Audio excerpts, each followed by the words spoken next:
നമസ്കാരം. Urban daily news അനാലിസിലേക്ക് സ്വാഗതം. നമ്മൾ ഹിന്ദു ന്യൂസ് ആർട്ടിക്കിൾസ് ആണ്. ഇതിന്റെ നമുക്ക് ഡിസ്കസ് ചെയ്യാനായിട്ട് 6 ഇമ്പോർട്ടന്റ് ആർട്ടിക്കിൾസ് ഉള്ളത്. സോ ഇതിനകത്ത് മെയിൻലി പറഞ്ഞ പോലെ എക്കണോമിക് റിലേറ്റഡ് ആയിട്ടുള്ള ആർട്ടിക്കിൾസ് ആണ് കൂടുതലും നമ്മൾ ഡിസ്കസ് ചെയ്യുന്നത്. ബിക്കോസ് അടുത്ത ദിവസങ്ങളായിട്ട് നമുക്ക് ബഡ്ജറ്റ് അവതരിപ്പിക്കാൻ പോവുകയാണ്. അപ്പൊ അതിനൊക്കെ ഭാഗമായിട്ട് ന്യൂസ് പേപ്പറിൽ ഏറെക്കുറെ പറഞ്ഞ പോലെ ആർട്ടിക്കിൾസ് ഒക്കെ തന്നെ നമുക്ക് എക്സാം റിലവന്റ് ആയിട്ടുള്ള ആർട്ടിക്കിൾസ് ഒക്കെ തന്നെ എക്കണോമിക് റിലേറ്റഡ് ആയിട്ടുണ്ടായിരുന്നു. ഇതിൽ ഞാൻ ആർട്ടിക്കിൾസ് ഈ പറഞ്ഞ ഹിന്ദു ന്യൂസ് പേപ്പറിൽ എടുത്തിട്ടുണ്ട്. അതേപോലെ തന്നെ നമ്മുടെ ബിസിനസ് ലൈൻ മാഗസിൻസും കൂടി ആർട്ടിക്കിൾസ് കൺസിഡർ ചെയ്തിട്ടുണ്ട്. ബിക്കോസ് വരാൻ പോകുന്ന പ്രിലിംസിനെയും കൂടെ മുൻനിർത്തിക്കൊണ്ടിട്ടാണ് കൂടുതലും ബിസിനസ് ലൈനിൽ നിന്നുള്ള ആർട്ടിക്കിൾസും കൂടി ഇതിനകത്ത് ഇൻക്ലൂഡ് ചെയ്തിരിക്കുന്നത്.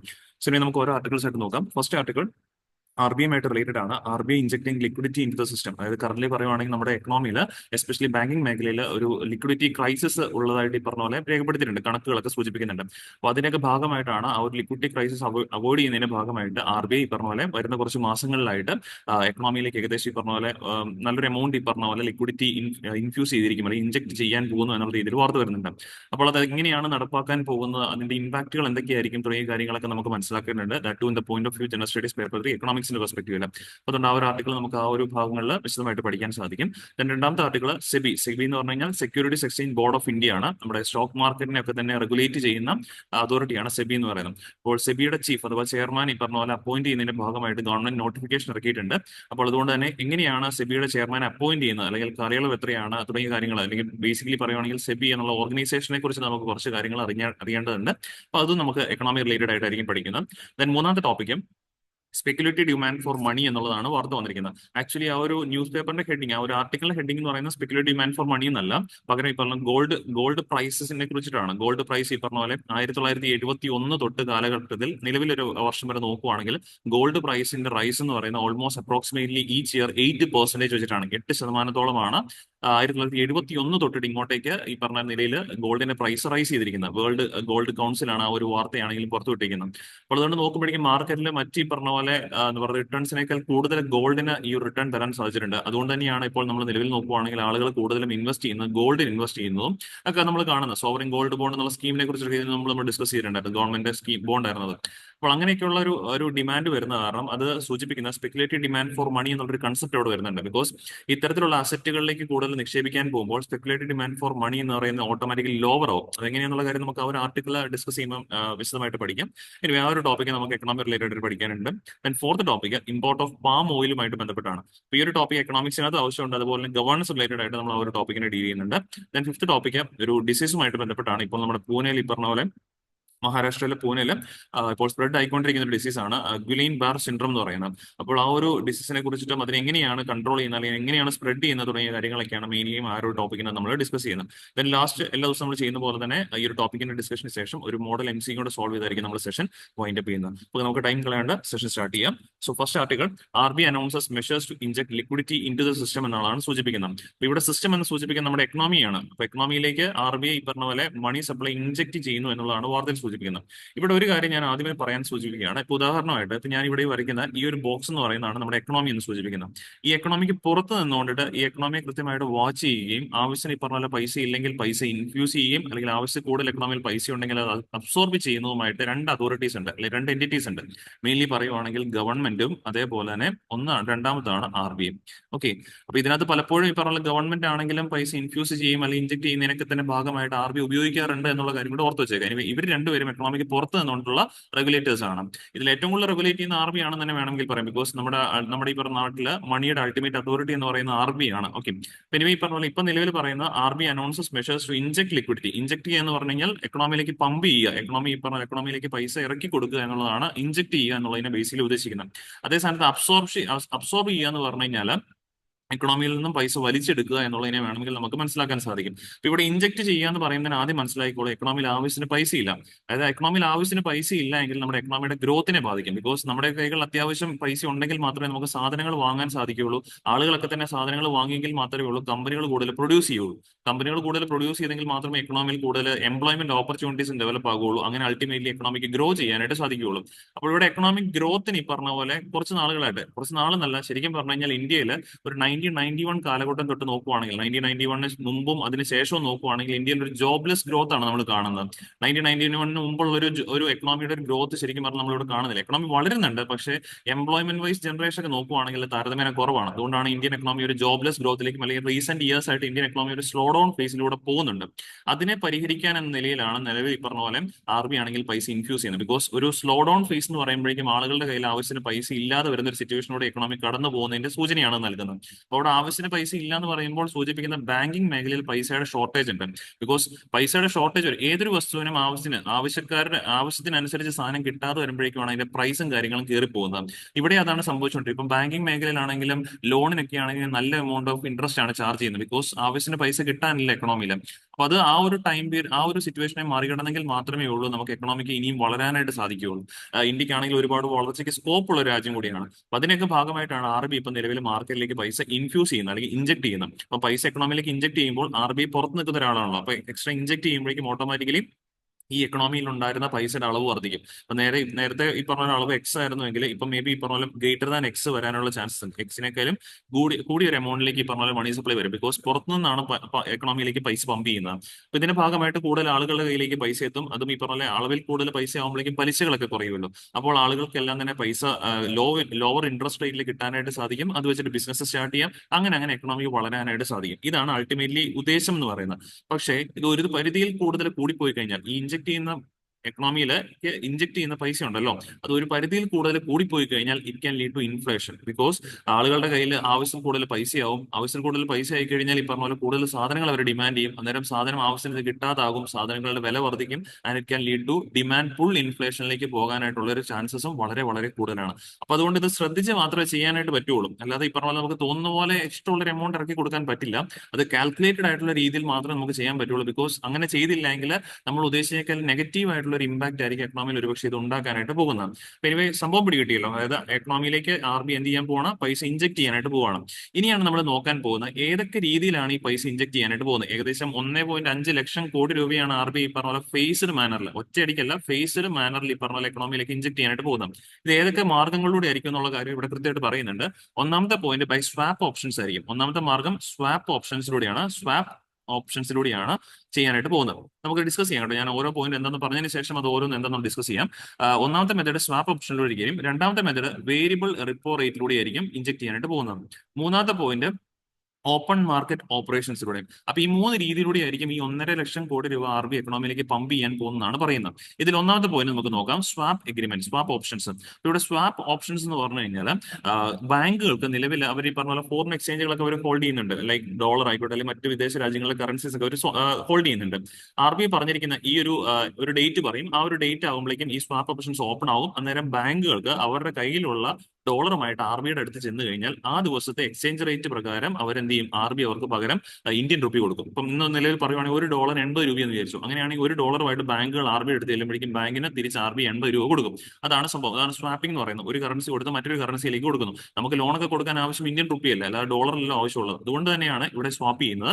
ഡോളറുമായിട്ട് RBIയുടെ അടുത്ത് ചെല്ലുക. RBI എന്ത് ചെയ്യും? അതിന് പകരം ഇന്ത്യൻ മണി ഈ പറഞ്ഞ പോലെ ബാങ്കുകൾക്ക് ഇഞ്ചക്ട് ചെയ്ത് കൊടുക്കും. അപ്പൊ അത് വെച്ചിട്ട് ഈ പറഞ്ഞ പോലെ മാർക്കറ്റിൽ ലോണും കാര്യങ്ങളൊക്കെ കൊടുക്കാൻ പറ്റും. പിന്നീട് RBI ഒരു ഡേറ്റും കൂടെ പറയും, 2 ഡേറ്റ് പറയും. ആ എൻഡ് ഡേറ്റ് ആകുമ്പോഴേക്കും ഈ കൊടുത്ത ഇന്ത്യൻ റുപ്പിയുമായിട്ട് എന്ത് ചെയ്യണം? ബാങ്കുകൾ തിരിച്ച് RBI എടുത്ത് ചെല്ലണം. എന്നിട്ട് ആ തന്ന ഡോളർ മേടിച്ചുകൊണ്ട് തിരികെ പോരണം. അതാണ് ഇതിന്റെ സ്വാപ്പ് എന്ന് പറയുന്നത്. അതായത് ആദ്യം ഒന്ന് ഡോളർ കൊടുത്ത് റുപ്പി മേടിക്കുന്നു, പിന്നീട് ഒരു ഡേറ്റിൽ ആ കിട്ടിയ റുപ്പി തിരികെ RBIയിലേക്ക് കൊടുക്കണം. എന്നിട്ട് വൺസ് അന്ന് കൊടുത്ത ആ ഡോളറുമായിട്ട് തിരികെ എന്ത് ചെയ്യണം? ബാങ്കുകൾ തിരിച്ചു പോരണം. അപ്പോൾ ഈ പറഞ്ഞ പോലെ നമുക്ക് ഇഞ്ചക്ട് ആ ലിക്വിഡിറ്റി ആണല്ലോ ഒന്ന് കറക്റ്റ് ചെയ്യാനായിട്ട് സാധിക്കും. കാരണം ഇറങ്ങി വന്ന പൈസ തിരികെ കയറി പോകുന്നുള്ളൂല്ലോ. അപ്പൊ അത് നമുക്കൊന്ന് കറക്റ്റ് ചെയ്യാനായിട്ട് സാധിക്കും. എക്കണോമിയിൽ വന്ന പൈസ ഒരുപാട് നാളത്തേക്ക് നിൽക്കുമ്പോഴാണ് ഞാൻ നേരത്തെ പറഞ്ഞ ഇൻഫ്ലേഷൻ പോലുള്ള പ്രശ്നം വരുന്നത്. അത് വരാതിരിക്കാനായിട്ടാണ് ഡോളർ കൊടുത്തിട്ട് പ്രൈസ് നിങ്ങൾ ഇന്ത്യൻ റുപ്പി മേടിച്ചോളൂ. എന്നിട്ട് കുറച്ച് നാൾ കഴിയുമ്പോഴേക്കും ഒരു ഡേറ്റ് പറയും. ആ ഡേറ്റിൽ മേടിച്ച ഇന്ത്യൻ റുപ്പി ഫുൾ എങ്ങോട്ടേക്ക് തിരികെ കൊണ്ടു കൊടുക്കണം?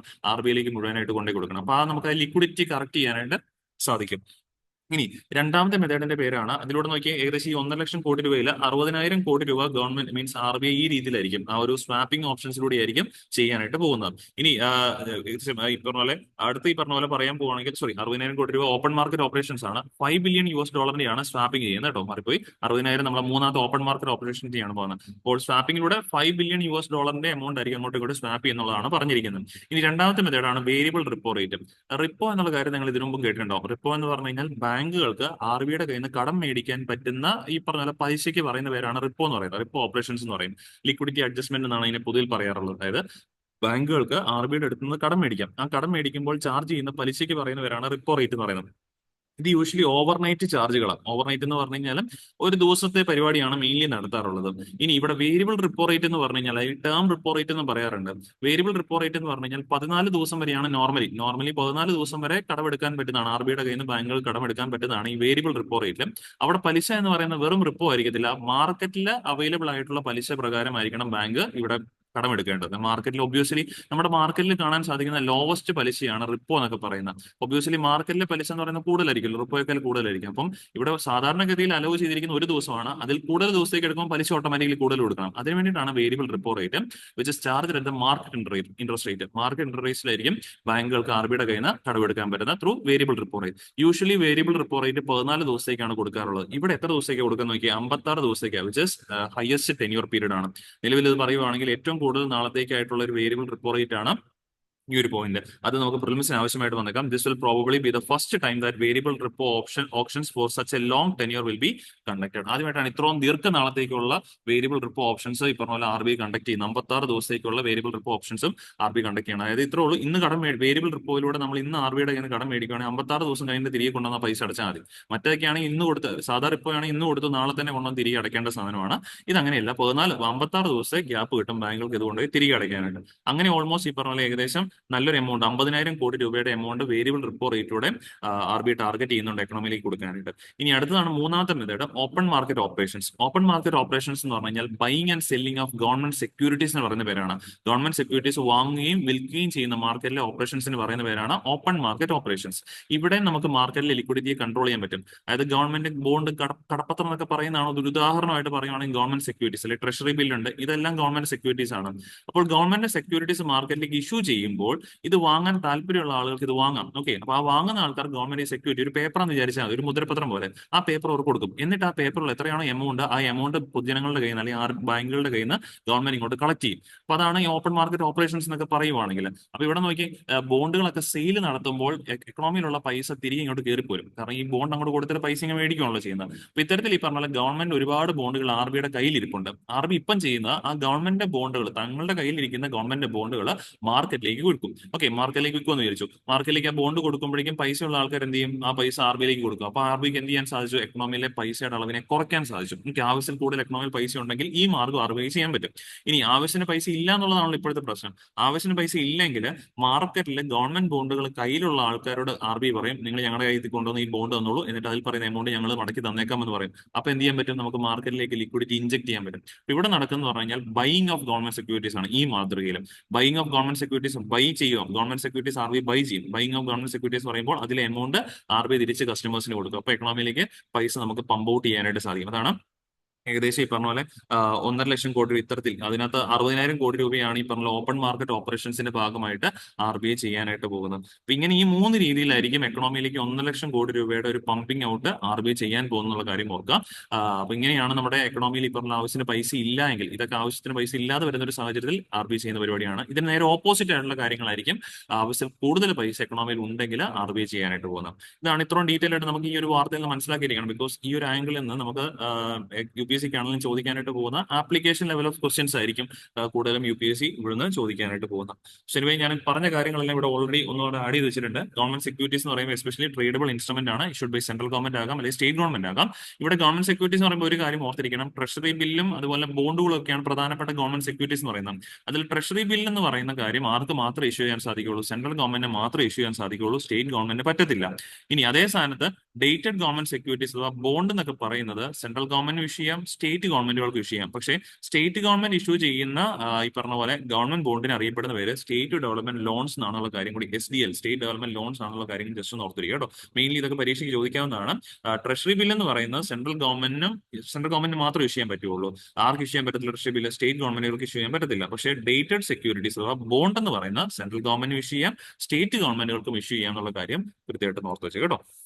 ഇത്രയാണ് ആ ഒരു ആർട്ടിക്കിൾ നമുക്ക് പഠിക്കാനുള്ളത്. പിന്നെ ഗവൺമെന്റ് സെക്യൂരിറ്റീസ് ആർക്കൊക്കെ വാങ്ങാമെന്ന് ചോദിച്ചു കഴിഞ്ഞാൽ ഫിനാൻഷ്യൽ ഇൻസ്റ്റിറ്റ്യൂഷൻസിന്, അതായത് ബാങ്ക് പോലുള്ള ഫിനാൻഷ്യൽ ഇൻസ്റ്റിറ്റ്യൂഷൻസിന് വാങ്ങാം. പ്രൈമറി ഡീലേഴ്സ്, ആരാണ് പ്രൈമറി ഡീലേഴ്സ് എന്ന് ചോദിച്ചു കഴിഞ്ഞാൽ ആർ ബി ഐയുടെ അനുവാദമുള്ള മീൻസ് ഗവൺമെന്റ് സെക്യൂരിറ്റീസ് വാങ്ങാൻ ആർ ബി ഐയുടെ പെർമിഷൻ ഉള്ള അതോറിറ്റീസിനെയാണ് നമ്മൾ പ്രൈമറി ഡീലേഴ്സ് എന്ന് വിശേഷിപ്പിക്കുന്നത്. അത് മോസ്റ്റ് കോമൺലി ബാങ്കുകളൊക്കെ ആകാം അല്ലെങ്കിൽ മറ്റു ഓർഗനൈസേഷൻസ് ആകാം. ആർ ബി ഐയുടെ പെർമിഷൻ ഉള്ള അതോറിറ്റീസ് ആണ്. പിന്നെ കോർപ്പറേറ്റുകൾക്ക് വാങ്ങാം, ഇൻഡിവിജ്വൽസിന് വാങ്ങാം. പണ്ട് നമുക്ക് പ്രൈവറ്റ് ഇൻഡിവിജ്വൽസിന് ഗവൺമെന്റ് സെക്യൂരിറ്റീസ് നേരിട്ട് വാങ്ങാൻ പറ്റത്തില്ലായിരുന്നു. നേരിട്ട് പകരം ഈ പറഞ്ഞ നമ്മൾ സെക്കൻഡറി മാർക്കറ്റിലൊക്കെ പോയിട്ട് വേണമായിരുന്നു നമ്മൾ ഇൻഡിവിജ്വൽസ് വാങ്ങേണ്ടത്. പക്ഷേ ഇപ്പം നമ്മൾ ഇൻഡിവിജ്വൽസിന് നേരിട്ട് ഗവൺമെന്റ് സെക്യൂരിറ്റീസ് വാങ്ങാൻ സാധിക്കും ത്രൂ RBI. ഇപ്പം കുറച്ച് നാളുകൾക്ക് മുമ്പാണ് റീറ്റെയിൽ ഡയറക്ട് സ്കീം എന്ന് പറയുന്ന ഒരു ഈ പറഞ്ഞ പോലെ ഒരു സ്കീം RBI ലോഞ്ച് ചെയ്തിട്ടുണ്ടായിരുന്നു. ആ സ്കീമിൽ ഉൾപ്പെട്ട് ഈ പറഞ്ഞ പോലെ അതിനുശേഷം ഈ പറഞ്ഞ പോലെ ഇപ്പം നമ്മൾ പ്രൈവറ്റ് ഈ പറഞ്ഞ ഇൻഡിവിജ്വൽസിനും നേരിട്ട് ഗവൺമെന്റ് സെക്യൂരിറ്റീസ് RBIയുടെ കയ്യിൽ നിന്ന് വാങ്ങാനായിട്ട് സാധിക്കും. പിന്നെ ഫോറിൻ ഇൻവെസ്റ്റേഴ്സിന് വാങ്ങാൻ പറ്റുമെന്നുള്ള കാര്യം ഓർത്തിരിക്കും കേട്ടോ. അപ്പോൾ അതും വലിയൊരു കാര്യം തന്നെയാണ്. ഇന്ത്യയിലെ ബോണ്ട് മാർക്കറ്റിൽ ഇൻവെസ്റ്റ് ചെയ്യുന്ന പ്രധാനപ്പെട്ട ഒരു വ്യക്തികൾ കൂടിയാണ് ഫോറിൻ ഇൻവെസ്റ്റേഴ്സ്. ഇനി ഞാൻ നേരത്തെ പറഞ്ഞാണ് റീപർച്ചേസ് ഓഫ് ബൈബാക്ക്. RBI പറഞ്ഞ പോലെ ഗവൺമെന്റ് സെക്യൂരിറ്റീസ് ബൈബാക്ക് റീപർച്ചേസ് ചെയ്യുമ്പോഴേക്കും ഈ പറഞ്ഞ central government and state government buyback their എക്സിസ് securities by redeeming the prematurely from the holders. അപ്പോൾ ഹോൾഡേഴ്സിന്റെ ആ ഒരു സെക്യൂരിറ്റി നേരത്തെ മേടിക്കുന്നു, അതിൽ പറയുന്ന എമൗണ്ട് അങ്ങോട്ടേക്ക് കൊടുക്കണം. അപ്പം അതുവഴി പറഞ്ഞ പോലെ എക്കണോമിയിലേക്ക് പൈസ ഇഞ്ചക്ട് ചെയ്ത് കൊടുക്കാനായിട്ട് സാധിക്കും. നേരെ തിരിച്ച് ഈ പറഞ്ഞ പോലെ സെല്ലിംഗ് ആണ് ചെയ്യുന്നെങ്കിൽ എക്കണോമിയിൽ നിന്ന് പൈസ അബ്സോർബ് ചെയ്തെടുക്കുമായിരിക്കും ചെയ്യുന്നത്. ഇത്തരം കാര്യങ്ങൾ കൃത്യമായിട്ടൊന്ന് എക്സാം റിലേറ്റഡ് ആയിട്ട് മറക്കാതെ ഓർത്തിരിക്കും. ഓക്കെ, ഇനി പറഞ്ഞ ഓപ്പൺ മാർക്കറ്റ് ഓപ്പറേഷന്റെ കാര്യം ഓൾറെഡി നമ്മൾ ഡിസ്കസ് ചെയ്തിട്ടുണ്ടായിരുന്നു. ഈ പറഞ്ഞ പോലെ buying and selling of government securities by RBI is known as open market operations. Okay, ഇനി രണ്ടാമത്തെ ആർട്ടിക്കിൾ ആണ് centre invites applications for the post of SEBI chiefs. Okay, അപ്പൊ സെബി എന്ന് പറഞ്ഞാൽ securities exchange board of India ആണ്. ഇപ്പോൾ ഓൾറെഡി ഉണ്ടായിരുന്ന SEBI chief എന്ന് പറയുന്ന മാധബി പുരി ബുച്ച് ആണ്. ഈ പറഞ്ഞ പോലെ അദ്ദേഹത്തിന് ഈ പറഞ്ഞ പോലെ ടെന്യൂർ ഫെബ്രുവരി 28 കൊണ്ട് തീരുകയാണ്. ഇത് ഒരു ഇമ്പോർട്ടന്റ് കാര്യമുണ്ട്, ഞാനത് പറഞ്ഞ പോലെ ഇതാണ് മാധബി പുരി ബുച്ച് എന്ന് പറയുന്നത്. She was a first woman to be appointed as a chief of SEBI. Okay, first woman to lead financial regulatory body in the country കൂടിയായിരുന്നു മാധബി പുരി ബുച്ച് എന്നുള്ള കാര്യം കൂടെ ഓർത്തിരിക്കാം. ഇതൊക്കെ നമുക്ക് ചിലപ്പോൾ ഒരുപക്ഷെ UPSC ആയിക്കോട്ടെ അല്ലെങ്കിൽ മറ്റെന്തെങ്കിലും ലെവൽ ഓഫ് എക്സാം നിങ്ങൾ എഴുതുമ്പോഴേക്കും ഈ പോയിന്റുകളൊക്കെ നമുക്ക് ആവശ്യമായിട്ട് മാറിയേക്കാം. എനിവേ നമുക്ക് ഡീറ്റെയിൽ ആയിട്ട് നോക്കാം. ഈ വാർത്തയുമായിട്ട് ബന്ധപ്പെട്ട് നമ്മൾ മെയിൻലി ആദ്യം നോക്കാൻ പോകുന്ന സെബിയുമായിട്ട് ബന്ധപ്പെട്ടാണ്. സെബി എന്ന് പറയുന്നത് securities and exchange board of India ആണ്. It's a key regulatory authority for Indian securities market. Indian stock മാർക്കറ്റിന്റെ ഒക്കെ തന്നെ ഏറ്റവും പ്രധാനപ്പെട്ട ഒരു റെഗുലേറ്റർ ആണ് സെബി എന്ന് പറയുന്നത്. ആക്ച്വലി സെബി പറഞ്ഞ പോലെ 1988 സെബി എന്നുള്ള ഓർഗനൈസേഷൻ ഫോം ഔട്ട് ചെയ്യുന്നത്. അന്ന് ഫോം ഔട്ട് ചെയ്യുമ്പോൾ സെബിക്ക് ശരിക്കും പറഞ്ഞാൽ ലെജിസ്ലേറ്റീവ് പവർ ഉണ്ടായിരുന്നു, ഒരു സ്റ്റാറ്റ്യൂട്ടറി പവർ ഉണ്ടായിരുന്നില്ല. പിന്നീട് 1992 സെബി ആക്ട് രൂപപ്പെടുത്തി നമുക്ക് സെബിക്ക് പറഞ്ഞ പോലെ റെഗുലേറ്ററി അതോറിറ്റി പവർ കൊടുത്തിട്ടുണ്ടായിരുന്നു. അതിന് പ്രധാനപ്പെട്ട കാരണം ഒരുപക്ഷെ നിങ്ങൾ ഹർഷത് മേത്ത സ്കാം എന്ന് പറഞ്ഞ കേട്ടിട്ടുണ്ടാവും. ഇന്ത്യൻ സ്റ്റോക്ക് മാർക്കറ്റിൽ ഏറ്റവും പ്രധാനപ്പെട്ട ഒരു സ്കാം ആയിരുന്നു ഹർഷത് മേത്ത സ്കാം. അത് പക്ഷേ ഈ പറഞ്ഞ പോലെ അന്ന് ആ ഒരു സ്റ്റോക്ക് മാർക്കറ്റിലെ നിയമങ്ങളിലെ ലൂപ്പ് ഹോളുകളെ ഉപയോഗിച്ചിട്ട് അദ്ദേഹം നടത്തിയ ഒരു സ്കാമിംഗ് പരിപാടിയായിരുന്നു. ആ സ്കാമിന്റെ പശ്ചാത്തലത്തിലാണ് ഇനി ഇതുപോലെയുള്ള കാര്യങ്ങൾ നടക്കാൻ പാടില്ല, അല്ലെങ്കിൽ കുറച്ചുകൂടെ റെഗുലേറ്റ് ചെയ്യണം എന്നുള്ളൊരു ആംഗിളിൽ നമ്മൾ 1992 സെബിക്ക് ഒരു റെഗുലേറ്ററി പവർ കൊടുക്കുന്നതിന്റെ ഭാഗമായിട്ട് സെബി ആക്ട് ഓഫ് 1992 രൂപപ്പെടുത്തി എന്നുള്ള കാര്യം ഓർത്ത് വെച്ചേക്കാം. ആൻഡ് ഈ പറഞ്ഞ പോലെ സെബിയുടെ ഒബ്ജക്റ്റീവ്സ് എന്തൊക്കെയാണെന്ന് ചോദിച്ചു കഴിഞ്ഞാൽ to balance investor protection with market growth. Market വളരുകയും ചെയ്യണം, ആ സമയത്ത് ഈ പറഞ്ഞ ഇൻവെസ്റ്റേഴ്സിനെ നമുക്ക് പ്രൊട്ടക്ട് ചെയ്യുകയും ചെയ്യണം. പിന്നെ അതേപോലെ ഇന്നിപ്പോൾ നമ്മുടെ സ്റ്റോക്ക് മാർക്കറ്റിലൊക്കെ ട്രേഡ് ഒക്കെ നടക്കുന്നത് T+1 സെറ്റിൽമെന്റ്സ് ഉണ്ട്. T+1 എന്ന് പറഞ്ഞാൽ നമ്മൾ ഇന്ന് ട്രേഡ് നടത്തി കഴിഞ്ഞാൽ ഒരു ദിവസത്തിനുള്ളിൽ തന്നെ നമ്മുടെ അക്കൗണ്ടിൽ അതിന്റെ സെറ്റിൽമെന്റ്സും കാര്യങ്ങളൊക്കെ വരും. അത് ഇനിയിപ്പോൾ സെബി ആലോചിച്ചുകൊണ്ടിരിക്കുന്നത് T+0 എന്ന രീതിയിലേക്ക് നീങ്ങാനായിട്ടൊക്കെയാണ്. മീൻസ് അന്നേരം തന്നെ ഇപ്പോൾ സെറ്റിൽമെന്റ് നടക്കുന്നു, അന്നേരം തന്നെ അക്കൗണ്ടിൽ ആ കാര്യങ്ങൾ റിഫ്ലക്ട് ആകുന്ന കാര്യങ്ങളിലേക്കൊക്കെയാണ് സെബി പൊക്കോണ്ടിരിക്കുന്ന കാര്യം കൂടി ഓർത്ത് വെച്ചേക്കാം. സോ എനിവേ സെബിയുടെ ഓർഗനൈസേഷൻ ഒക്കെ കൂടെ അറിഞ്ഞിരിക്കണം. ബോർഡ് ഓഫ് ഡയറക്ടേഴ്സ് ആണ് സെബി ഗവേൺ ചെയ്യുന്നത്. ഈ ബോർഡ് ഓഫ് ഡയറക്ടേഴ്സിനകത്ത് 9 പേരാണുള്ളത് കേട്ടോ. ഈ 9 പേര് എന്ന് പറയുമ്പോൾ ഇതിനകത്ത് ഏറ്റവും പ്രധാനപ്പെട്ട ആളാണ് ഈ ചെയർമാൻ എന്ന് പറയുന്നത്. സെബിയുടെ chairman nominated by union government of India. അപ്പോൾ union government of India nominate ചെയ്യുന്ന അപ്പോയിന്റ് ചെയ്യുന്ന ആളാണ് സെബിയുടെ ചെയർമാൻ എന്നുള്ള കാര്യം ഓർക്കുക. പിന്നെ 2 മെമ്പേഴ്സ് ഉണ്ടാവും, 2 members representing the union minister of finance. Ministry of finance 2 പേര് പറഞ്ഞ പോലെ സെബിയുടെ ബോർഡിൽ ഉണ്ടാവും. പിന്നെ ഈ പറഞ്ഞ പോലെ റിസർവ് ബാങ്ക് ഓഫ് ഇന്ത്യയുടെ ഒരു ബോർഡ് മെമ്പർ ഉണ്ട്. ബിക്കോസ് പൈസയുമായിട്ട് ബന്ധപ്പെട്ട് നടന്ന കാര്യങ്ങളാണല്ലോ, അതുകൊണ്ട് RBIയുടെ ഒരു മെമ്പറും സെബിയുടെ ബോർഡിൽ ഉണ്ടാവും. പിന്നെ 5 members are nominated by union government of India. Union government nominate ചെയ്യുന്ന 5 പേരുണ്ടാവും. Of which at least 3 are full time members ഉണ്ടാവും. ഇപ്പോൾ നിലവിൽ ഈ പറഞ്ഞ പോലെ സ്ഥാനം ഒഴിയാൻ പോകുന്ന സെബി ചീഫ് ഉണ്ടല്ലോ, ആൾ ഈ പറഞ്ഞ പോലെ പണ്ട് സെബിയുടെ ഒരു ഡയറക്ടർ ബോർഡിൽ അംഗമായിരുന്നു എന്നുള്ള കാര്യം ഓർത്തിരിക്കുക. പിന്നീടാണ് അദ്ദേഹത്തിന് ഈ പറഞ്ഞ പോലെ സെബിയുടെ ചെയർമാനായിട്ട് അപ്പോയിന്റ് ചെയ്തിട്ടുണ്ടായിരുന്നത്. ഇവിടെ ഒരു കാര്യം ഓർത്തിരിക്കണം, ഇനിയിപ്പം ഗവൺമെന്റ് ഇപ്പം പുതിയ നോട്ടിഫിക്കേഷൻ ഇറക്കിയിട്ടുണ്ടല്ലോ, ആ നോട്ടിഫിക്കേഷനിൽ പുതിയതായി അപ്പോയിന്റ് ചെയ്യാൻ പോകുന്ന സെബി ചീഫിന് 5 വർഷം അല്ലെങ്കിൽ 65 വയസ്സ് 5 years or 65 years എന്നുള്ളതാണ് പറഞ്ഞിരിക്കുന്നത്. ഇതിൽ ഏതാണോ ആദ്യം വരുന്നത് അന്നേരം അവരുടെ കാലയളവ് തീരും. 5 വർഷം വരെ ഇരിക്കാം, അല്ലെങ്കിൽ 65 വയസ്സാണ് ആദ്യം പൂർത്തിയാണെങ്കിൽ അന്നേരം ഈ പറഞ്ഞ പോലെ സ്ഥാനം ഒഴിയേണ്ടതായിട്ട് വരും. പക്ഷെ ഇപ്പൊ നിലവിലുണ്ടായിരുന്ന സെബി ചീഫിന് 3 വർഷമാണ് കൊടുത്തിരുന്നത്. അപ്പൊ ഇത് സൂചിപ്പിക്കുന്ന ഫിക്സഡ് ടെന്യൂർ അല്ല, അത് ഗവൺമെന്റ് തീരുമാനിക്കാം എത്രയാണ് കൊടുക്കേണ്ടതെന്നുള്ള കാര്യം, ഗവൺമെന്റ് തീരുമാനിക്കുക എന്നുള്ള കാര്യം ഓർത്ത് വെച്ചേക്കാം. ഓക്കെ, അത്രയാണ് ആ ഒരു ആർട്ടിക്കിൾ നമ്മൾ കൃത്യമായിട്ട് പഠിക്കാനായിട്ടുണ്ടായിരുന്നത്. ഇനി അടുത്ത ആർട്ടിക്കിളാണ്, ഇതാണ് നമ്മൾ സ്പെക്കുലേറ്റീവ് ഡിമാൻഡ് ഫോർ മണി എന്നുള്ള ടോപ്പിക്കിൽ ഞാനത് തുടക്കത്തിൽ എഴുതിയിട്ടുണ്ടായിരുന്ന gold's yearly return at 8% since 1971 says world gold council എന്നുള്ളതാണ് ആർട്ടിക്കിൾ സൂചിപ്പിച്ചിരിക്കുന്നത്.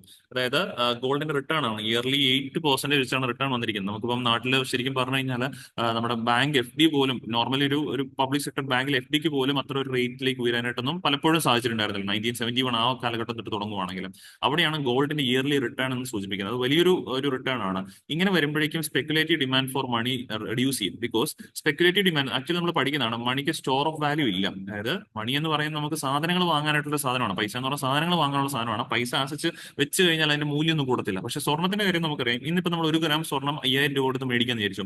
മേ ബി 1 മാസം അല്ലെങ്കിൽ 2 മാസം കഴിയുമ്പോൾ 5000 എന്നുള്ള മേ ബി 5200 രൂപയാകും. അതേ സാധനം തന്നെയാണ്, അതേ ക്വാണ്ടിറ്റി സാധനമാണ്, പക്ഷെ അതിന്റെ മൂല്യം വരും. അതാണ് സ്റ്റോർ ഓഫ് വാല്യൂ എന്ന് പറയുന്നത്. ഇങ്ങനെ ഒരു കമ്പോണന്റ് നമുക്ക് ഈ പൈസക്കില്ല.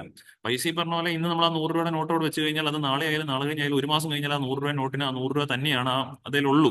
ശരിക്കും പറഞ്ഞാൽ ഇൻഫ്ലേഷനൊക്കെ വെച്ചിട്ട് നമുക്ക് വേണമെങ്കിൽ പറയാം. ബട്ട് ആ 100 രൂപ നോട്ടിന് വേറെ വ്യത്യാസമൊന്നും വരുന്നില്ല. അതുകൊണ്ട് തന്നെ സ്റ്റോർ ഓഫ് വാല്യൂ എന്നുള്ളൊരു കൺസെപ്റ്റ് മണിക്കില്ല.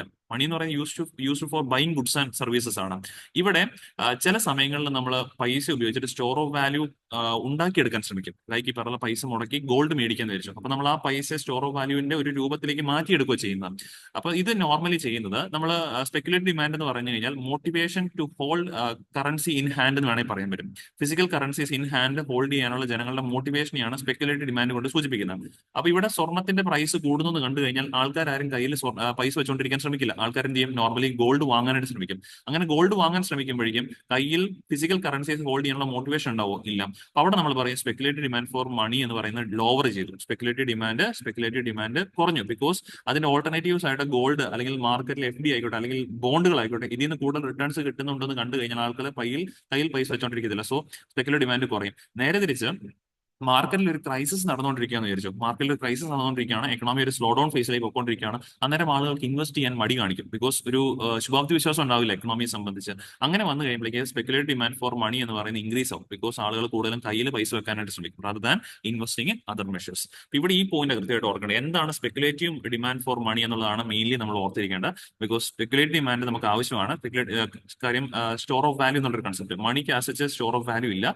പക്ഷേ it is use to buy other goods which are having store of value. അപ്പൊ ഇവിടെ മാർക്കറ്റിലെ ഇൻട്രസ്റ്റും കാര്യങ്ങളൊക്കെ നോക്കിയിട്ട് മാർക്കറ്റിൽ ഈ പറഞ്ഞ പോലെ ഒരു സ്റ്റഡി ഗ്രോത്ത് ഉണ്ട് എന്ന് കണ്ടു കഴിഞ്ഞാൽ ആൾക്കാർ പൈസ കൈവച്ചുകൊണ്ടിരിക്കത്തില്ല, മറ്റ് ഇൻവെസ്റ്റ്മെന്റ് മെഷേഴ്സിലേക്ക് പോകും. അപ്പൊ ആ ടൈമിൽ speculative demand for money lower ആവും. നേരെ തിരിച്ച് മാർക്കറ്റിൽ പലിശകളൊന്നും ഇല്ല അല്ലെങ്കിൽ ഈ പറഞ്ഞ മാർക്കറ്റിൽ ഒരു ക്രൈസിസ് സിറ്റുവേഷൻ നടന്നുകൊണ്ടിരിക്കുന്നു. അങ്ങനെ വരുമ്പോൾ ആൾക്കാർ കൂടുതലും പൈസയായിട്ട് തന്നെ കൈവെക്കാനായിട്ട് ശ്രമിക്കും. Which means speculative demand of money increase ചെയ്യാനുള്ള ഒരു സാധ്യതയുണ്ട്. അപ്പൊ ആ ഒരു പോയിന്റ് ആണ് കൃത്യമായിട്ടും ഈ ഒരു ടോപ്പിക്ക് നമ്മൾ മനസ്സിലാക്കിയിരിക്കാനുള്ളതും. അതാണ് ഞാൻ നേരത്തെ ഇവിടെ എഴുതിയിരിക്കുന്നത്. സ്പെക്കുലേറ്റീവ് ഡിമാൻഡ് ആയിട്ട് എഴുതിയിരിക്കുന്ന speculative demand for money is driven by investment foresight. Investors anticipating future changes in asset price or interest rate may choose to hold on to cash temporarily. അതായത് ഈ പറഞ്ഞ പോലെ ഫോർ ഇൻസ്റ്റൻസ് പറയുവാണെങ്കിൽ if there is an expectation of falling stock prices, സ്റ്റോക്കിന്റെ ഒക്കെ വില ഇടിഞ്ഞേക്കാം എന്ന് കണ്ടു കഴിഞ്ഞാൽ investors might defer investment. Investors invest ചെയ്യാൻ മടിക്കും. Preferably flexibility of liquidity asset than this speculative demand is closely linked with market perceptions and financial speculation. അപ്പൊ ഇങ്ങനെ ഇപ്പോൾ സ്റ്റോക്ക് പ്രൈസ് ഒക്കെ ഇടിയുന്നു അല്ലെങ്കിൽ കുറയുന്നു കണ്ടു കഴിഞ്ഞാൽ speculative demand for money, speculative demand ഈ പറഞ്ഞ ഉയരും. ബിക്കോസ് ആൾക്കാർ കയ്യിൽ പൈസ വെക്കാനായിട്ട് കൂടുതൽ ശ്രമിക്കാനായിട്ടുള്ള ചാൻസുകൾ വളരെ വളരെ കൂടുതലാണ്. ഓക്കെ, സോ ഇതാണ് സ്പെക്കുലേറ്റീവ് ഡിമാൻഡ് ഫോർ മണി ആയിട്ട് നമ്മൾ പറയുന്ന കാര്യങ്ങൾ. ഇനി നമ്മുടെ നെക്സ്റ്റ് ആർട്ടിക്കിളാണ് palm oil imports in January abysmal says APOA chief എന്നുള്ളതാണ്. APOA എന്ന് പറയുന്നത് ഏഷ്യൻ പാം ഓയിൽ അലയൻസ് എന്നാണ് സൂചിപ്പിക്കുന്നത്. അപ്പൊ ഇവിടെ നമ്മൾ പ്രധാനമായിട്ടും ഒന്ന് നോക്കാനായിട്ട് പോകുന്നത് പാം ഓയിലുമായിട്ട് ബന്ധപ്പെട്ട കാര്യങ്ങളാണ്. ഓക്കെ, പാം ഓയിൽ എന്ന് പറഞ്ഞാൽ എഡിബിൾ ആയിട്ടുള്ള വെജിറ്റബിൾ ഓയിലാണ്. നമ്മൾ പ്രധാനപ്പെട്ട ഒരു ഇമ്പോർട്ടർ കൂടിയാണ്, അതുപോലെ കൺസ്യൂമർ കൂടിയാണ് എന്നുള്ള കാര്യം ഓർക്കുക. പാം ഓയിലിന്റെ കാര്യത്തിൽ palm oil is an edible vegetable oil derived from mesocarp, reddish pulp of the fruit of oil palms. Oil പാമ്പ് ഒരുപക്ഷെ നിങ്ങൾ കണ്ടിട്ടുണ്ടാവും, നിങ്ങൾ വീഡിയോസിനകത്തെങ്കിലും കണ്ടിട്ടുണ്ടാവും യൂട്യൂബിൽ. അപ്പോൾ ഈ ഓയിൽ പാമിൽ നിന്ന് കിട്ടുന്ന ഡിറൈവ് എടുക്കുന്ന ഒരു എഡിബിൾ വെജിറ്റബിൾ ഓയിലാണ് പാം ഓയിൽ എന്ന് പറയുന്നത്. ഇത് പല ആവശ്യങ്ങൾക്ക് ഉപയോഗിക്കാറുണ്ട്. നമ്മൾ മെയിൻലി പറയുന്നത് കുക്കിംഗ് ഓയിലായിട്ട് ഉപയോഗിക്കാറുണ്ട്. അതുപോലെ cosmetics, processed foods, cakes, chocolates, spreads, soaps, shampoos, ഇങ്ങനെയുള്ള പലവിധ കാര്യങ്ങളിലായിട്ട് നമ്മൾ പാം ഓയിൽസ് ഉപയോഗിക്കാറുണ്ട്. Even for the making of biodiesel. ഈ പോയിന്റുകളൊക്കെ നമുക്ക് പ്രിലിംസിന് ആവശ്യമായിട്ട് മാറാം. ഇത് എനിക്ക് PYQ ആയിട്ട് ചോദിച്ചിട്ടുണ്ട്. ഇത്തരത്തിലുള്ള ഐറ്റംസ് ഉപയോഗിക്കുന്ന കമ്പോണന്റ് ഏതാണ്, അല്ലെങ്കിൽ പാം ഓയിൽ ഉപയോഗിച്ച് ഏതൊക്കെയാണ് ഉപയോഗിക്കാൻ പറ്റുന്നത്, ആ ഒരു രീതിയിൽ PYQs കണ്ടിട്ടുണ്ട്. അതുകൊണ്ട് ഈ പറഞ്ഞ പോലെ ബയോഡീസൽ, ഇതിന്റെയൊക്കെ തന്നെ നിർമ്മാണ വേളയിൽ ബയോഡീസലിനെ ഒരു പരിധി വരെ അറിയപ്പെടുന്ന ഗ്രീൻ ഡീസൽ എന്ന് അറിയപ്പെടാറുണ്ട്. അപ്പൊ അതിന്റെയൊക്കെ നിർമ്മാണ വേളയിൽ ഓയിൽ പാംസ് നമ്മൾ പാം ഓയിൽ ഉപയോഗിക്കാറുണ്ട്. പ്രൊഡക്ഷന്റെ കാര്യത്തിൽ globally 90% of global palm oil പ്രൊഡക്ഷനിൽ മുന്നിട്ട് നിൽക്കുന്ന ആരാണ്? ഇന്തോനേഷ്യയും മലേഷ്യയുമാണ്. As per report of 2021 report പ്രകാരം ഇന്തോനേഷ്യയും മലേഷ്യയുമാണ് 90% ഗ്ലോബൽ പാം ഓയിൽ പ്രൊഡക്ഷന് മുന്നിട്ട് നിൽക്കുന്നത്. With Indonesia producing largest quantity at over 45 million tons. Indonesia മലേഷ്യയാണ് ഏറ്റവും കൂടുതൽ പ്രൊഡ്യൂസ് ചെയ്യുന്നത്. ഇന്തോനേഷ്യയാണ് ഏറ്റവും കൂടുതൽ സിംഗിൾ പ്രൊഡ്യൂസ് ചെയ്യുന്ന ഇന്തോനേഷ്യയാണെന്നുള്ള കാര്യം ആസ് പെർ റിപ്പോർട്ട് ഓഫ് 2021. ഇനി ഇന്ത്യയുടെ സ്റ്റാറ്റസ് റിപ്പോർട്ട് നോക്കുവാണെങ്കിൽ നമ്മുടെ നാട്ടിൽ നമ്മൾ ഉപയോഗിക്കുന്ന കൺസ്യൂം ചെയ്യുന്ന വെജിറ്റബിൾ ഓയിൽ കൺസംഷന്റെ 40% വരുന്ന പാം ഓയിലിൽ നിന്നുള്ള കാര്യം ഓർക്കാം. Making India is the biggest importer of palm oil and India meets half of its annual need for 8.3 metric ton of palm oil from Indonesia. നമുക്ക് ഒരു വർഷം ശരാശരി 8.3 metric ton of palm oil വേണമെന്നാണ് കൽപ്പിക്കപ്പെടുന്നത്. അതിനകത്തെ പകുതിയും നമ്മൾ എവിടെ നിന്നാണ് ഇറക്കുമതി ചെയ്യുന്നത്? ഇന്തോനേഷ്യ എന്നുള്ള കാര്യം കൂടെ ഓർത്ത് വെച്ചേക്കാം. ഈ പാം ഓയിലിൽ ഈ പറഞ്ഞ ഗ്രോയിങ് ഇമ്പോർട്ടൻസ് പരിഗണിച്ചുകൊണ്ടാണ് 2021 ഗവൺമെന്റ് പാം ഓയിലിന്റെ പ്രൊഡക്ഷൻ ഒക്കെ വർദ്ധിപ്പിക്കുന്നതിന്റെ ഭാഗമായിട്ടൊരു സ്കീം അവതരിപ്പിച്ചിട്ടുണ്ടായിരുന്നു. Known as national mission on edible oil palm oil palm എന്നുള്ള സ്കീം ഗവൺമെന്റ് അവതരിപ്പിച്ചിട്ടുണ്ടായിരുന്നു for boosting cultivation as well as production of oil palms in especially north east India. North east ഇന്ത്യയിലേക്ക് കൂടുതലായിട്ടും ഇത് കൃഷി ചെയ്യുന്നതിന്റെ ഭാഗമായിട്ട് ഗവൺമെന്റ് കൊണ്ടുവന്നതാണ്. And also to boost India's domestic palm oil production. കാരണം ഇന്ത്യ പ്രധാനപ്പെട്ട പാം ഓയിൽ ഒരു കൺസ്യൂമറും കൂടിയാണ്, അതേപോലെ തന്നെ ഇറക്കുമതി ചെയ്യുന്ന ഇമ്പോർട്ടറും കൂടിയാണ്. അപ്പൊ അതുകൊണ്ടായിട്ടാണ് നമ്മൾ ഇങ്ങനെ ഒരു സ്കീം ഒക്കെ ഗവൺമെന്റ് അവതരിപ്പിച്ചിരുന്നത് കൂടി തീർച്ചയായിട്ടും ഓർത്ത് വെച്ചേക്കാം. ഇനി ഈ ഒരു ആർട്ടിക്കിളിനെ കണക്ട് ചെയ്തിട്ടുള്ള ഒരു ആർട്ടിക്കിൾ കൂടി ഞാൻ ഇവിടെ ആഡ് ചെയ്തിട്ടുണ്ട്. പത്രത്തിലുണ്ടായിരുന്നതാണ് soaps to get costlier with FMCG firms set to pass on palm oil price hike. അപ്പൊ നിങ്ങൾക്ക് ഈ ഒരു വാർത്തയുടെ മീനിങ് പിടിയിട്ടുണ്ട്. ബിക്കോസ് ഓൾറെഡി ഞാൻ കാണിച്ചിട്ടുണ്ടായിരുന്നു പാം ഓയിൽ നമ്മൾ ഉപയോഗിക്കുന്ന കോസ്മെറ്റിക്സും പ്രോസസ്ഡ് ഫുഡ്സ് ഇതിനകത്തൊക്കെ ഉപയോഗിക്കുന്നുണ്ട്. ഇവിടെ കോസ്മെറ്റിക്സിനകത്തൊക്കെ അല്ലെങ്കിൽ ഈ പറഞ്ഞ പോലെ സോപ്പിനകത്തും ഷാമ്പൂവിനകത്തും എല്ലാം പാം ഓയിൽ ഉപയോഗിക്കുന്നുണ്ട്. പാം ഓയിലിന്റെ വില കൂടുന്നു എന്നുള്ളത് വാർത്തയുടെ വന്നിരിക്കുന്നത്. അപ്പൊ പാം ഓയിലിന്റെ വില കൂടുമ്പോൾ ഓട്ടോമാറ്റിക്കലി അത് ഉപയോഗിച്ച് നിർമ്മിക്കുന്ന സോപ്പിനും ഒക്കെ തന്നെ ഇപ്പോൾ ഷാമ്പൂസിനും ഒക്കെ തന്നെ വില വർദ്ധിക്കാനുള്ള ചാൻസുകളും വളരെ വളരെ കൂടുതലാണ്. ഇങ്ങനെ നമ്മൾ നോക്കുമ്പോൾ നമ്മൾ വായിക്കുന്ന മിക്ക ആർട്ടിക്കിൾസ് തമ്മിൽ ഒരു കണക്ഷൻ ഉണ്ടാവും. ആ കണക്ഷൻ പിടികിട്ടി കഴിഞ്ഞാൽ പെട്ടെന്ന് നിങ്ങൾക്ക് ആ വാർത്ത വായിച്ച് മനസ്സിലാക്കി പോകാനായിട്ട് സാധിക്കും. Okay, then moving on to the last topic, is a Guillain-Barre syndrome life threatening എന്നാണ് ചോദിച്ചിരിക്കുന്നത്. അപ്പൊ Guillain-Barre syndrome എന്ന് പറയുന്നത് ഇപ്പം റീസെന്റ് പൂനെയിലൊക്കെ തന്നെ ഒരുപാടധികം ഈ ഒരു അസുഖം സ്പ്രെഡ് ചെയ്യുന്നുണ്ട്. ഓൾമോസ്റ്റ് പറയുകയാണെങ്കിൽ ഇപ്പൊ തന്നെ 73 കേസസ് ആണ്. ഒരു ന്യൂറോളജിക്കൽ ഡിസോർഡർ ആണ്, റെയർ ന്യൂറോളജിക്കൽ ഡിസോർഡർ ആണ്. എന്തുകൊണ്ടാണ് റെയർ എന്ന് അറിയപ്പെടുന്നത് ചോദിച്ചു കഴിഞ്ഞാൽ 1,00,000 പേര് എടുത്തു കഴിഞ്ഞാൽ 1 അല്ലെങ്കിൽ 1/2 സോറി 1 എന്നല്ല 1/2 വിച്ച് മീൻസ് 0.5. ഓക്കെ, അപ്പം 2,00,000 പേരെടുത്താലായിരിക്കും അതിൽ ഒരാൾക്ക് ഈ പറഞ്ഞ പോലെ ആ ഒരു ഇൻസിഡൻസ് ഉണ്ടാകാനായിട്ടുള്ള ചാൻസുകൾ ഉള്ളത്. അപ്പൊ അത്രത്തോളം റെയറസ്റ്റ് ഓഫ് ദ റെയർ ആയിട്ടുള്ള ഒരു ഡിസീസ് ആണ് ഈ ഒരു അല്ലെങ്കിൽ സിൻഡ്രം ആണ്, ഡിസോർഡർ ആണ് ഈ Guillain-Barre syndrome എന്ന് പറയുന്നത്. ന്യൂറോളജിക്കൽ ഡിസോർഡർ എന്നുള്ള കാര്യം കൃത്യമായിട്ട് ഓർത്ത് വെച്ചേക്കാം. അപ്പൊ ഇതിനേക്കുള്ള ഒരു ടീമിനെ ഗവൺമെന്റ് സെറ്റപ്പ് ചെയ്തിട്ടുണ്ട് ഇതിനെക്കുറിച്ച് അന്വേഷിക്കാനായിട്ട്. എന്തുകൊണ്ടാണ് ഈ ഇൻഫെക്ഷൻസ് ഇവിടെ ഇങ്ങനെ പരത്തുന്നത് എന്നുള്ള കാര്യങ്ങളെ കുറിച്ചിട്ട് അന്വേഷിക്കാൻ ഒരു ടീമിനെ സെറ്റപ്പ് ചെയ്തിട്ടുണ്ട്. അതുകൊണ്ട് കൃത്യമായിട്ട് ഇതിനെക്കുറിച്ചുള്ള എന്താ പറയാ റീസൺസ് നമുക്ക് അവൈലബിൾ അല്ല, എന്ത് കാരണത്താലാണ് സ്പ്രെഡ് ചെയ്യുന്നുള്ള അവൈലബിൾ അല്ല. ബട്ട് അറിയപ്പെടുന്ന കുറച്ച് കാര്യങ്ങൾ പറയാം. അതിനകത്താണ് ഇത് ഈ ഒരു പോയിന്റ് ഉള്ളത്. വാട്ട് ഇസ് Guillain-Barre syndrome എന്ന് പറഞ്ഞു കഴിഞ്ഞാൽ is an autoimmune neurological disorder ആണ് in which a person's immune system attacks their peripheral nerves. നമ്മുടെ ഈ പറഞ്ഞ പോലെ ഇമ്മ്യൂൺ സിസ്റ്റം തന്നെ നമ്മുടെ പെരിഫറൽ നെർവസ് സിസ്റ്റത്തിനെ അറ്റാക്ക് ചെയ്യുന്ന ഒരു സിൻഡ്രം ആണ് Guillain-Barre syndrome എന്ന് പറയുന്നത്. Which ultimately leading to muscle ക്രാക്നസ് that causes paralysis. Ultimately paralysis വരെ കോസ് ചെയ്യാൻ കാരണമാകുന്ന ഒരു സിൻഡ്രം ആണ് Guillain-Barre syndrome എന്ന് പറയുന്നത്. ഇനി ഇതിന്റെ ഏറ്റവും പ്രധാനപ്പെട്ട പോയിന്റ് ആണ് ഇതിനകത്ത് ചെറു കുട്ടികളെന്നോ അല്ലെങ്കിൽ പ്രായമായ ആൾക്കാരെന്നോ അങ്ങനെയൊന്നും ഇല്ല. People of any age can be affected with this syndrome. Any ഏജിലുള്ള ആളുകളെയും ഇത് അഫക്ട് ചെയ്യാനുള്ള സാധ്യത ഉണ്ട്. But it's more common in adults and males. അഡൽട്സിലും മെയിൽസിലുമാണ് കൂടുതലും ഇത് കാണപ്പെടുന്നുള്ള ഒരു കാര്യം കൂടി ഓർത്ത് വെച്ചേക്കാം.